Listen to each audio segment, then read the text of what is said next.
ओम सूर्य देवता नमः। आप सभी श्रद्धालु भक्तों को मकर संक्रांति 2026 की हार्दिक शुभकामनाएं एवं मंगलमय बधाइयाँ हो। आज की इस खास वीडियो में हम मकर संक्रांति 2026 के बारे में पूरी जानकारी देने वाले हैं। मकर संक्रांति से जुड़ी शास्त्रीय, ज्योतिषीय और धार्मिक बातें सरल भाषा में आपको बताएंगे ताकि हर बातें आपको आसानी से समझ में आ सके। इस वीडियो में आपकी वह सारी उलझन और कन्फ्यूजन दूर किए जाएंगे जो अक्सर लोगों के मन में रहते हैं। सबके मन में यह सवाल है कि इस वर्ष मकर संक्रांति कब पड़ेगी, 14 तारीख को या 15 तारीख को, क्योंकि मकर संक्रांति 13, 14 या 15 में से किसी भी दिन हो सकती है। इसलिए तिथि को लेकर भ्रम होना स्वाभाविक है। आज हम स्पष्ट रूप से जानेंगे कि इस बार मकर संक्रांति किस दिन है, क्या 14 को मनाई जाएगी या 15 को, और आपका यह कन्फ्यूजन दूर करेंगे। इस बार मकर संक्रांति को लेकर कई भक्तों के मन में असमंजस है, इसलिए यहाँ आपको साफ साफ बताया जाएगा कि सही तारीख कौन सी है। इसके साथ ही यह भी बताया जाएगा कि मकर संक्रांति के दिन क्या करना चाहिए और क्या नहीं करना चाहिए, पूजा कैसे करनी है और इस पवित्र दिन का पूरा पुण्य कैसे प्राप्त होता है। मकर संक्रांति का महत्व इतना अधिक क्यों माना जाता है, यह त्योहार क्यों मनाया जाता है और इस दिन किया गया जप, तप, दान, स्नान, पूजा और पाठ अधिक फल देने वाला क्यों कहा गया है, इन सब बातों पर भी विस्तार से चर्चा होगी। आने वाली मकर संक्रांति से जुड़ी संपूर्ण जानकारी आपको इस वीडियो में मिलेगी। आगे बढ़ने से पहले एक सरल सा अनुरोध है कि वीडियो को अंत तक देखिए ताकि हर बात सही तरह से समझ में आ सके। यदि वीडियो उपयोगी लगे तो लाइक और शेयर जरूर करें ताकि और लोगों तक भी सही जानकारी पहुंच सके। भगवान विष्णु की कृपा पाने के लिए कमेंट बॉक्स में लिखिए ओम नमो भगवते वासुदेवाय। सूर्य देव की कृपा से आपका भाग्य प्रबल हो, जीवन में उजाला बढ़े, सुख समृद्धि आए, इसके लिए श्रद्धा से लिखिए जय सूर्य देव। व्रतों और त्योहारों की जानकारी पंचांग और ज्योतिष के आधार पर बताई जाती है। कौन सी तिथि कब है, व्रत कब करना है, क्या नियम है और क्या विधि है, सब कुछ समझाया जाता है। इसी वीडियो में यह भी बताया जाएगा कि मकर संक्रांति के दिन कौन सी गलती नहीं करनी चाहिए। अब मकर संक्रांति 2026 के विषय में विस्तार से बात करते हैं। मकर संक्रांति का यह पावन उत्सव केवल भारत में ही नहीं बल्कि पड़ोसी देशों में भी श्रद्धा और उत्साह के साथ मनाया जाता है। उत्तर भारत, दक्षिण भारत, पूर्व और पश्चिम सभी प्रांतों में रहने वाले लोग इसे बड़ी आस्था से मनाते हैं। विदेशों में रहने वाले भारतीय भी इस पर्व को हर्ष के साथ मनाते हैं। इस त्योहार के अलग अलग नाम हैं। कहीं इसे मकर संक्रांति कहा जाता है, कहीं उत्तरायण और कहीं पोंगल के नाम से जाना जाता है, लेकिन भाव हर जगह एक ही है। यह दिन अत्यंत शुभ माना जाता है। इस दिन किया गया जप, तप, दान, स्नान और पूजा मनुष्य के जीवन में कल्याण और शुभ फल देने वाला माना जाता है। क्या दान करना चाहिए, किस प्रकार दान करना चाहिए और कौन सी वस्तुएं दान के लिए विशेष मानी गई हैं, इस पर भी आगे बात होती है। इससे पहले यह समझना भी आवश्यक है कि इसे मकर संक्रांति या उत्तरायण क्यों कहा जाता है और इस दिन की विशेष महिमा क्या है। हमारी सनातन परंपरा, वेद, पंचांग और ज्योतिष के अनुसार देवताओं के यहाँ समय का क्रम हमसे अलग होता है। वहाँ 6 महीने रात रहती है और 6 महीने दिन के समान रहते हैं। हमारे एक वर्ष में उनके एक दिन और एक रात पूरी होती है। सूर्य देव निरंतर गति करते हुए 12 राशियों से होकर गुजरते हैं। जब सूर्य दक्षिण दिशा की ओर झुकता है और दिन छोटे होने लगते हैं तो उसे दक्षिणायन कहा जाता है। यह स्थिति तब बनती है जब सूर्य कर्क राशि में प्रवेश करता है।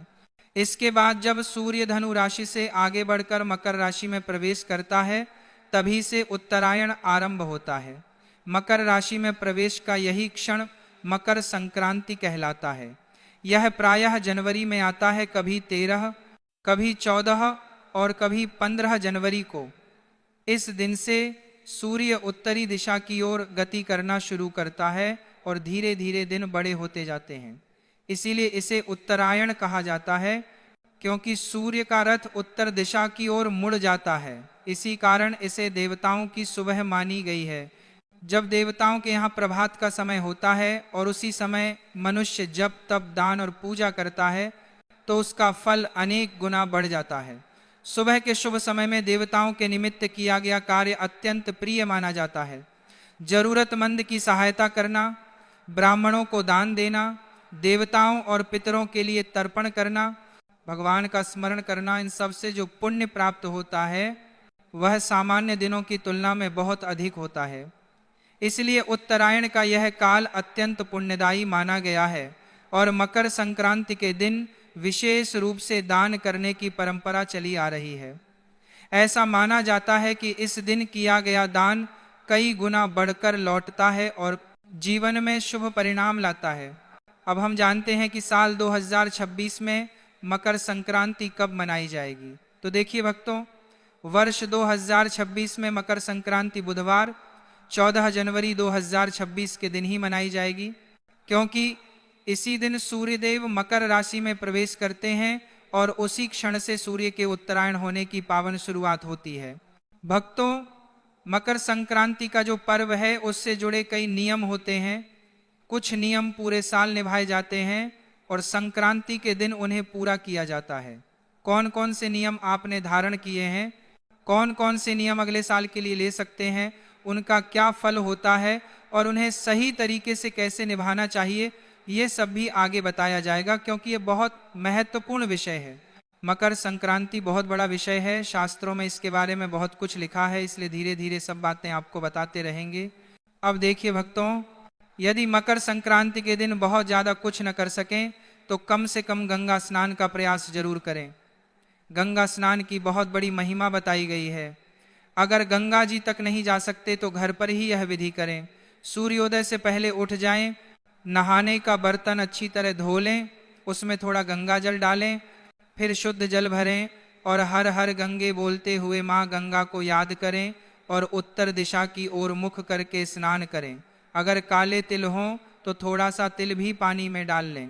यह स्नान गंगा स्नान के समान फल देता है। जो लोग गंगा तक नहीं पहुँच पाते वे हर संक्रांति पर यही विधि अपनाएं। स्नान के बाद स्वच्छ वस्त्र पहनें, भगवान की पूजा पाठ करें और अपने रोज के नियम पूरे करें। उसके बाद आज का दिन दान का है। अब ध्यान से सुनिए, यदि संभव हो तो ब्राह्मण को भोजन कराइए। अगर भोजन नहीं करा सकते तो अपनी शक्ति के अनुसार दान दीजिए। शास्त्र कहते हैं कि दान हमेशा योग्य ब्राह्मण को ही देना चाहिए, जो वेद पढ़ता हो, भक्ति करता हो, सत्कर्म में लगा रहता हो। ऐसे ब्राह्मण को दिया गया दान बड़ा पुण्य देता है। अयोग्य ब्राह्मण को दिया गया दान फल नहीं देता, इसलिए सोच समझकर दान करें। आज के दिन ब्राह्मणों को दान दीजिए, गरीबों की मदद कीजिए, भंडारा या लंगर में सहयोग कीजिए। अगर खुद नहीं कर सकते तो जहां लंगर चलता हो वहां मदद कर दीजिए। गरीब बच्चों को भोजन दीजिए, बिस्किट दे दीजिए, कपड़े, कंबल, शॉल, स्वेटर जो संभव हो वह दे दीजिए। जितना कर सकें उतना अवश्य दान कीजिए, क्योंकि आज किया गया दान कई गुना बढ़कर वापस मिलता है। अब देखिए भक्तों, जब आप दान और सत्कर्म करते हैं तो आपके पाप कम होते हैं और पुण्य बढ़ता है। जब पुण्य का पलड़ा भारी हो जाता है तो जीवन में बदलाव दिखाई देना शुरू हो जाता है। चेहरे पर तेज आता है, मन प्रसन्न रहता है, लोग आपकी ओर खींचे चले आते हैं, कामों में सफलता मिलती है और ईश्वर की कृपा का अनुभव होता है। यह पुण्य सिर्फ इसी जन्म में नहीं, आगे की यात्रा में भी साथ जाता है। जब मनुष्य इस दुनिया को छोड़कर आगे की यात्रा पर जाता है तो उसका मार्ग लंबा होता है। शास्त्र कहते हैं कि यह यात्रा पूरे 1 वर्ष की होती है, इसलिए मासिक श्राद्ध किए जाते हैं। इस मार्ग में वही वस्तुएं सहायता करती हैं जो आप जीवन में दान कर चुके होते हैं। ब्राह्मण सेवा, गाय को दान, जरूरतमंद की मदद, प्राणियों पर दया, यह सब आगे साथ चलता है। अगर जीवन भर कुछ नहीं किया तो फिर भटकना पड़ता है। इसलिए कहते हैं कि जब शरीर स्वस्थ है, हाथ पैर काम करते हैं, तब तक जितना हो सके उतना भला काम कर लो। और मकर संक्रांति तो सबसे ज्यादा पुण्य देने वाली तिथि है। अब सुनिए, जो भी वस्तु आप दान करने जा रहे हैं पहले उसका संकल्प कीजिए। वस्तु घर लाइए, हाथ में जल, अक्षत और दक्षिणा के रूप में एक सिक्का लीजिए। 3 बार बोलिए श्री विष्णवे नमः। अपना नाम, अपना गोत्र जहां बैठे हैं उस स्थान का नाम बोलिए और संकल्प कीजिए कि मकर संक्रांति के पवित्र अवसर पर आयु, आरोग्य और भगवान विष्णु की प्रसन्नता के लिए यह वस्तु दान कर रही हूँ। फिर उस वस्तु के चारों ओर जल घुमाइए और भगवान के चरणों में समर्पित मानकर प्रार्थना कीजिए, हे प्रभु, यह दान मेरी श्रद्धा और सामर्थ्य के अनुसार अर्पित है, कृपा कर स्वीकार करें। इसके बाद वह दान जिसको देना हो उसे दे दीजिए। यदि धन का दान कर रहे हैं तो संकल्प में राशि और उद्देश्य भी बोल दीजिए। जो लोग स्वयं जाकर दान न कर सकें वे श्रद्धा से दक्षिणा भेजकर भी भाग ले सकते हैं। यहाँ सबसे बड़ा महत्व भाव का है। आगे और बातें बाकी है, लेकिन उससे पहले एक छोटी सी कथा हम सुन लेते हैं, तभी आपको समझ में आएगा इस दिन किया गया दान सत्कर्म से हमें क्या प्राप्ति होती है। बहुत समय पहले एक छोटे से नगर में नंददास नाम के एक गृहस्थ रहते थे। आय अधिक नहीं थी, घर में साधारण व्यवस्था थी, लेकिन हृदय बहुत सीधा और भगवान में श्रद्धा से भरा हुआ था। मकर संक्रांति का पावन दिन आया। नगर के लोग दान पुण्य कर रहे थे। नंददास मन ही मन सोचने लगे कि मेरे पास तो अधिक धन नहीं है, मैं क्या दान दूं। फिर उनके मन में विचार आया कि दान का मूल्य सामान से नहीं भावना से होता है।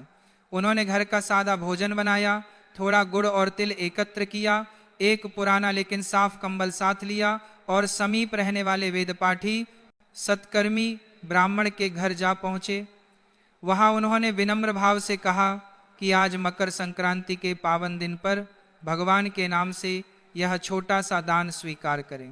ब्राह्मण अत्यंत प्रसन्न हुए। उन्होंने नंददास के सिर पर हाथ रखकर आशीर्वाद दिया और कहा कि आज तुमने श्रद्धा और सच्चे मन से दान किया है। मकर संक्रांति के दिन दिया गया दान केवल इस जन्म तक सीमित नहीं रहता, इसका फल अगले जन्मों तक साथ चलता है। यह सुनकर नंददास का हृदय भावुक हो गया। वे चुपचाप लौट आए, पर उनके मन में बड़ी शांति और आनंद भर गया। धीरे धीरे समय बदला। पहले जहां घर में अभाव रहता था वहीं अब बरकत बढ़ने लगी। छोटा व्यापार बढ़ा, परिवार में सुख शांति आई, मन में चिंता कम हुई और संतोष बढ़ता चला गया। नंददास समझ गए कि दान से धन कम नहीं होता, बल्कि ईश्वर की कृपा बनकर लौटता है। जब कालांतर में उनका शरीर छूट गया और आत्मा आगे बढ़ी तो देवदूतों ने कहा कि इसने मकर संक्रांति के दिन श्रद्धा से ब्राह्मण को दान दिया था, इसका पुण्य इसके साथ चलेगा। अगले जन्म में वही आत्मा एक संपन्न और सद्गुणों से युक्त परिवार में जन्मी। जहां पहले मांगने की स्थिति थी वहां अब देने की सामर्थ्य लेकर पैदा हुए। जीवन में ऐश्वर्य के साथ साथ करुणा और दया का भाव भी साथ रहा। इस प्रकार यह अनुभव सत्य सिद्ध हुआ कि मकर संक्रांति के दिन योग्य ब्राह्मण, गरीब और जरूरतमंद को श्रद्धा से दिया गया। दान पापों को घटाता है, पुण्य को बढ़ाता है, दरिद्रता को दूर करता है और उसका फल इस जन्म में भी मिलता है और अगले जन्मों में भी साथ चलता है। दान की वस्तु छोटी हो या बड़ी, यदि हृदय से दी जाए तो उसका फल अनंत हो जाता है। कथा समाप्त होने के बाद अब आप यह समझिए, मकर संक्रांति के दिन सूर्यदेव की पूजा विशेष फल देने वाली मानी गई है। स्नान और दान के बाद सूर्य की आराधना अवश्य करनी चाहिए। तांबे या पीतल के लोटे में पहले थोड़ा गंगा जल और फिर शुद्ध जल भरें, उसमें रोली और लाल पुष्प डालें और सूर्य देव को अर्घ्य अर्पित करें। ओम सूर्याय नमः का जप करें। अर्घ्य देते समय लोटे को इस प्रकार रखें कि गिरती हुई जलधारा के बीच से सूर्य दिखाई दें। यही अर्घ्य देने की विधि है। इसके बाद सूर्य की परिक्रमा करें और उस जल को अपने मस्तक से लगाएं। यदि तिल से बनी मिठाई हो तो सूर्य देव को भोग लगाएं और विनम्र भाव से प्रार्थना करें कि हे सूर्य देव, आज आपके उत्तरायण होने पर मैं आपकी उपासना करता हूँ। कृपा कर जीवन की बाधाओं को दूर करें और मेरे कर्मों में प्रकाश भरें। मकर संक्रांति पर स्नान, दान और सूर्य की उपासना तीनों अत्यंत महत्वपूर्ण माने गए हैं। यदि केवल यही 3 कार्य श्रद्धा से कर लिए जाएं तो भी बड़ा कल्याण होता है। बाकी जो नियम निभा सकें वे अवश्य अपनाएं। यह दिन केवल तिथि नहीं बल्कि नए संकल्प और नई ऊर्जा का शुभ अवसर है। सूर्यदेव उत्तरायण होकर हमें यह संदेश देते हैं कि जीवन में अंधकार छोड़कर प्रकाश की ओर बढ़ना चाहिए, नकारात्मकता त्याग कर सकारात्मकता अपनानी चाहिए और आलस्य छोड़कर कर्मपद पर आगे बढ़ना चाहिए। अब वर्ष 2026 की मकर संक्रांति की तिथि भी स्पष्ट सुन लें। मकर संक्रांति 2026 में बुधवार 14 जनवरी को मनाई जाएगी। इसी दिन सूर्य मकर राशि में प्रवेश करेंगे। उसी क्षण से उत्तरायण का शुभारंभ माना जाता है। यह दिन षटतिला एकादशी का भी रहेगा, इसलिए 14 और 15 की जो उलझन है उसे छोड़ दीजिए और 14 जनवरी को विधिवत मकर संक्रांति का पर्व हर्ष और श्रद्धा से मनाइए।